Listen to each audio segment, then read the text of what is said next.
I'm your host, Eric Eisenberg. Welcome to Hero Blend number 29. We're now a couple weeks removed from San Diego Comic-Con, but that doesn't mean we're done hearing some huge announcements in the world of comic book movies. DC and Warner Brothers announced this week that Batman vs. Superman is moving from its May release date to March, but that's not all. They've also revealed that there are going to be 9 untitled films that will be released between now and 2020. Clearly, there's a lot to talk about, so stay tuned.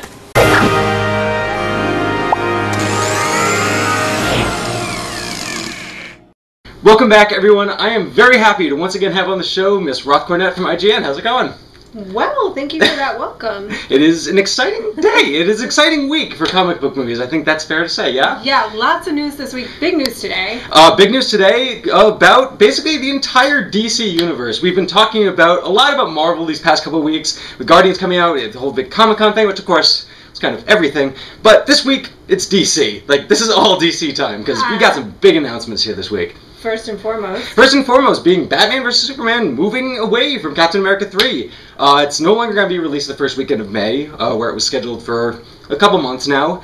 Now going to be released in March, which is kind of a big change. It's a big change. It's kind of interesting, notable that it's going to be earlier. We're going to be getting it earlier. Definitely. That's exciting for fans. Obviously, there was a lot of talk about who's going to blink on that There's date. a big game of chicken for these past couple months. It seemingly was a big game of chicken. And now Batman v Superman has moved. And that was maybe a little bit surprising, although I think it's ultimately a really savvy move. I think it is, because, I mean, yes, May has proven to be, like, the release date. I mean, obviously, like, Avengers 2 has made $214 million its opening weekend or whatever like that. May is where you want to be. But March has proven to be an awesome track record, which Zack Snyder really started by himself when he did 300 back in, I think, 2007.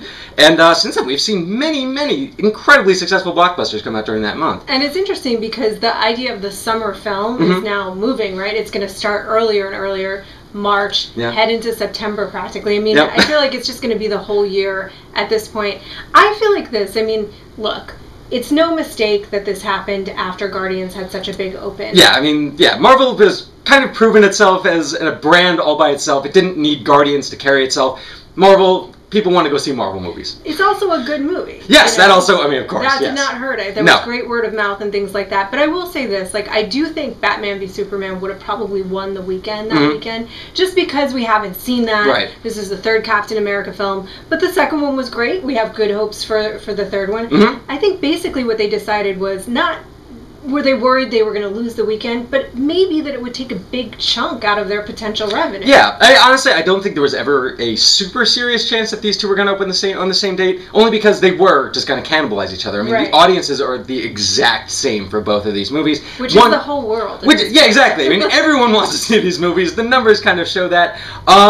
But at the same time, so they were never going to be probably released on the same day. I do agree that Batman vs. Superman is probably the bigger picture, though. But I think that it's better for the entire just comic book world, because we are going to be seeing, as we're going to get into, a lot more of these movies. And if they're not going to be directly competing with each other, I think it's just better for the industry. I think so too, and it's funny because it becomes a lot about, like, people love to pick sides, and it becomes like Marvel versus DC and things like that, and that's a little bit fun, I guess. But it doesn't need to be that way, and I think it's nicer.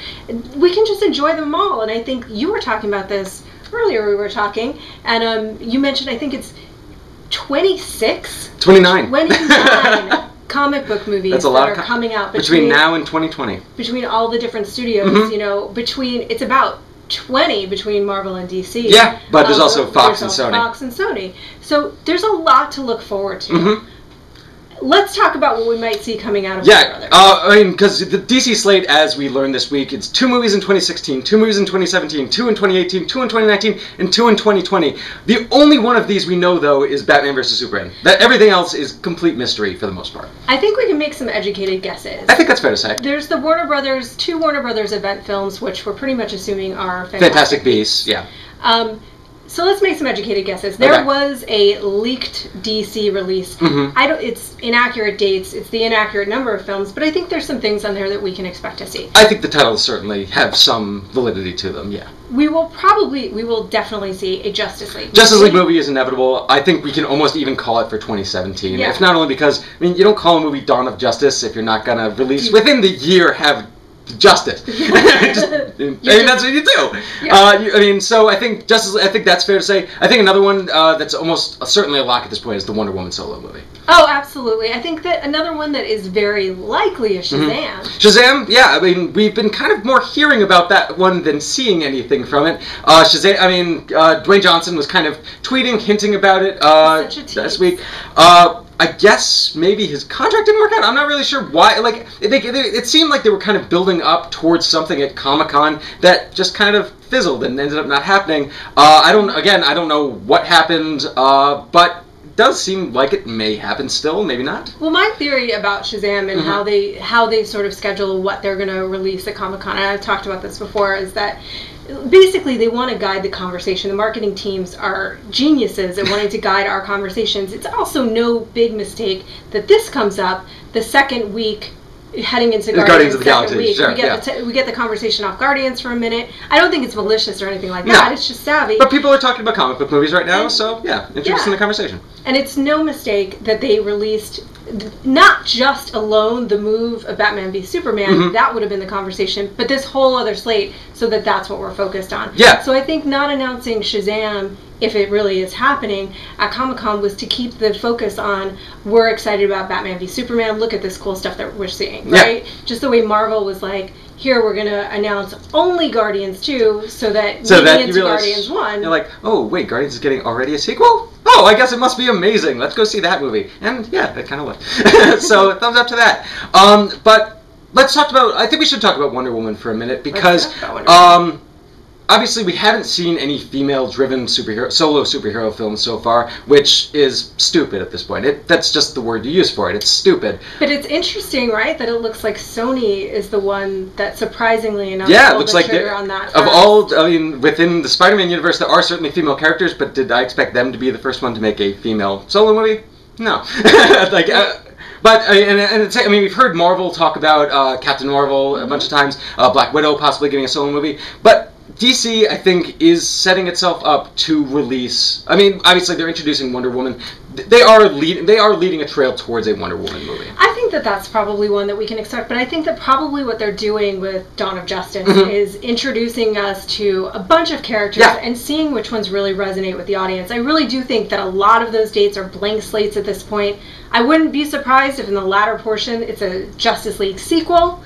But I think, will we see Wonder Woman? Look, she looked awesome in that costume. I think her costume looks fantastic. I'm very excited to see this interpretation of Wonder Woman. There was questions about Gal Gadot to begin with. Frankly, there's still questions about Gal Gadot because she's rather untested. We don't know what she's going to be able to do in this role.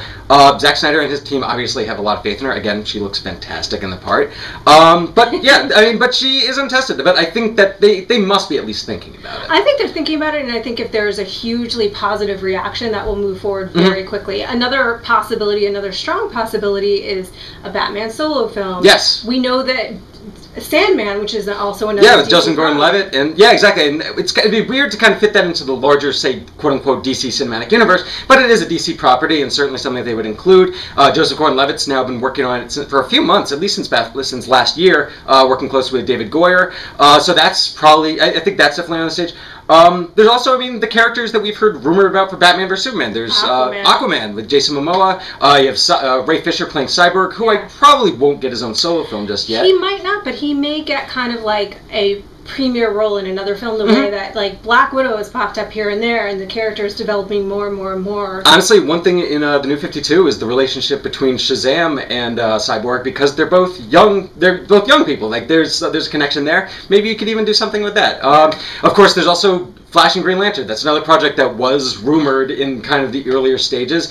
How it could fit into kind of what we see from this new slate. It would obviously not be coming out the same year as Justice League, but at the same time, I could see it totally happening. Yeah, it could. Or they could introduce that film and then introduce those characters in Justice League. There's lots of possibilities, but I think the ones that we can really count on the most are...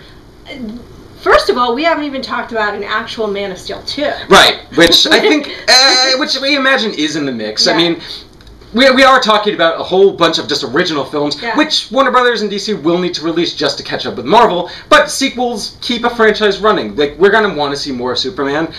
So I think a Man of Steel 2 is probably inevitable somewhere in there. Mix. Yeah. Yeah. I mean, if you think about how many films are coming out, they'll probably do a model that's similar in the sense of like original property, sequel, seed it together. Yeah. Kind of working their way through, and you would imagine that they want to do a cohesive universe. Yes. But it's also not surprising if they take other DC properties like Sandman that would not ultimately fit into that. Well, honestly, like it's a good model is Guardians of the Galaxy. For right now, Guardians is it is connected, but it's also on the other side of the universe. Oh, you know they're going to. Oh, they're going to, but I mean, who knows? Maybe Sandman could eventually end up in there somehow. It'd be very bizarre, but so weird. It would be. But at the same time, who knows? I mean, I'm open to it. Yeah, exactly. I think we're all fair game, and we're all comic book fans, which I think is what. I want to see Dream and Batman hang out. The weirdest. Yeah, that'd be perfect. Yeah, why not? Because, exactly, why the hell not? We can do whatever we want with comic movies. They are so goddamn popular right now. You can do anything. Guardians, it's just proven. But I think that is the question of a larger point. You mentioned that 29 movies coming out between now and 2020, averaging about, I think it's something, almost 6 movies per year, which is crazy. Especially when you think, like, back to 3 years ago when people were saying, like, this fad isn't going to last long. Yeah. Like, people are going to get sick of superhero movies. Do you think that comic book fatigue is something that people are going to experience at some point? I mean, yeah, we talk about this a lot, and if you look at the span of like the Western, it's a long time. It's like the 20s through the 70s, really. So it's a huge period of time. There's other genres that pop in for shorter periods of time and are very popular. For like film noir, had a little shorter span. With comic book movies, and we've talked about this. Look, 6 a year still leaves a lot of room for other films and great other films and interesting other films. So that's good to know. Yeah. The year is never going to be completely dominated by superheroes. There's 52 weeks in a year. Even if there are 6 of them taken over by superhero movies, there are a lot of other times. And I think ultimately the cool thing is that you can have a lot of subgenres. Like we've seen this summer, you've got, Days of Future Past, which I really enjoyed, and that's kind of like this dystopic sci-fi. Yeah, it's time travel sci-fi adventure, sure. You've got Guardians, which is a space adventure. You've got Captain America, political thriller, yeah. So there's room to have subgenres in it, and as long as it's a good movie, I'm happy. I'm excited. Well, honestly, I think the only thing that really kills a genre is quality. It's quality and whether they can't let it get stale. You have to keep introducing new elements. Part of that is characters. Part of that is just trying new stuff. Not some of it's going to work. Not all of it's going to work. That's kind of the nature of it. I mean, frankly, not every comic book is fantastic. They're gonna make mistakes. I mean, we've seen tons of comic book mistakes in the past. We have a Green Lantern movie that was supposed to turn into something that didn't turn into something. So that is always going to be a factor. They're just totally rebooting, basically, the Amazing Spider-Man universe. They're just basically like, let's scrap it for now and go with villains and see what that But again, that is something completely different. We have not seen a superhero film from the point of view of villains before. Pretty exciting. And that's exciting. Like, I mean, and again, you keep mixing up the genres, you keep trying something new, you give these projects to interesting filmmakers, which is something that we've definitely seen, which is, I mean, the fact that James Gunn, the guy whose biggest movie was the $15 million Slither, is now directing like the 200 million some odd Guardians of the Galaxy to a $94 million opening weekend. That's insane. And a great sign for the future of this industry. Like, I'm very, very excited for that. Roth, I think we can love it all. I think we can love it all. I like that. That's a perfect sentiment. I think we'll end it on that. Roth, thank you so much for being on this week. Thank you. Absolutely. And everyone, we'll see you again next week. Have a great one.